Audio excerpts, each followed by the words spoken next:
so excited to celebrate National Chocolate Chip Cookie Day with our very own baker and creative services producer and editor, a little bit of everything, the Olivia Martin. Olivia! She's literally famous for her chocolate chip cookie bars, so we had to have her in to kind of talk us through on how to make and perfect it. That's right. But before we get there, Liv, all right, we do need to talk about where chocolate chip cookies came from. Did you guys actually know that this was created by accident? Oh.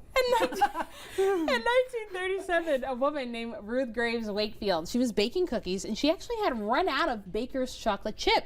So instead, she cut a semi-sweet chocolate bar into bits and figured it would melt into the dough and would work just like baker's chocolate. But instead, she ended up baking the first batch of chocolate chip cookies.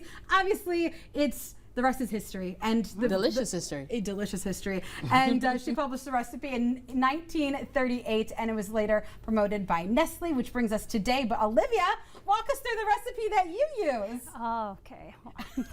Well, the recipe that I use is what my mom gave me, was the Nestle Toll House recipe, and instead of cookies like the typical circle that you see here, she did them in bars, which as I grew up I realized, well, when you have to bake for like 6 children, you got to be pretty efficient and stuff. So that's right. doing a little scoop and stuff, but yeah, basically you got everything from your basic brown sugar, sugar, egg, vanilla, and then flour and baking soda. I kind of put it in just so I didn't have to do everything. That's right. But yeah, that's about it. That's about it. Okay. So step 1, where exactly do we start? What goes in first? You know, the chicken or the egg? Is it the brown sugar or the regular sugar? What goes in the bowl first?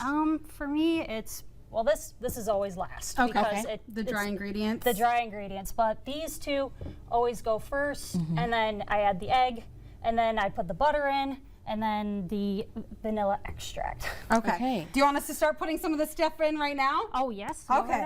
Go So we can just pour it in. So have you perfected? Obviously, you make this all the time. So we're good just to pour it in? Oh, yep. I pre-added everything. Gotcha. Okay. Now, one other thing. Can I say, Liv, we are using a KitchenAid mixer. Is this something that you ever suggest that people just kind of, you know, get a spoon, just start mixing it herself, or do you think the KitchenAid is the best way to go about it? My mom, she always had the KitchenAid out, and that was always the one that we used. But then when I moved up to college, I had to use a hand mixer because KitchenAids are nice, but they're very expensive. Very much. That's right. Put the vanilla in? Okay.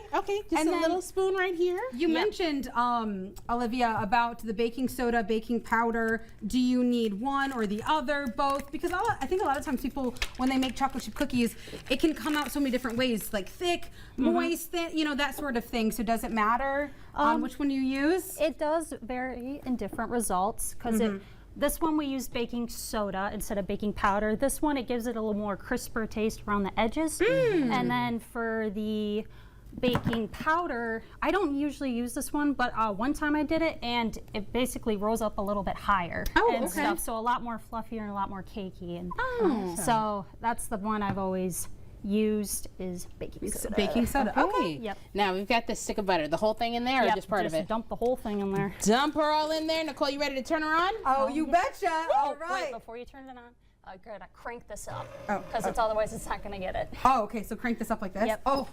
Yeah. Gotta make sure it locks. There you See, go. this is why we have. Oh, okay. Oh my gosh. Oh goodness. Ooh, it smells good. So when do you put the dry ingredients in? This is, we pour it in as it's spinning, but I'll let you guys do it, but do it a little bit at a time. Just a little bit. Just a little bit. A little bit at a time. Watch. Okay. Any other tips as we continue to put this in that you can think of that would be good for either cookie bars or cookies? Cookies. Another one is, some people like to use almond extract. Oh, okay. And that one is also a good one. It will smell different, and it actually will taste slightly different as well. I usually like to stick to vanilla extract because I think it smells better personally, in my opinion, and it just reminds me of home. Okay. Speaking of, can I ask you one last question? I know, Liv, you are known to have such a big family. You have your mom, you have a lot of siblings. You're the oldest of all your siblings. Were there any stories that you and your family told, or any other traditions that you guys had when you were cooking and baking together? Basically, especially with cookie bars, my mom, like that, I'm pretty sure this was the first recipe she ever showed me, and so I'd always like follow her as she baked. Basically, she'd be like, "Here you can take this and dump it in. And I'll be like, whoa, I'm helping her, I'm helping her. And Yeah, you feel like so much part of the family and an adult. Well, we are not done yet because we got to taste it. Yes, we So do. we're going to continue into the commercial break, but when we come back,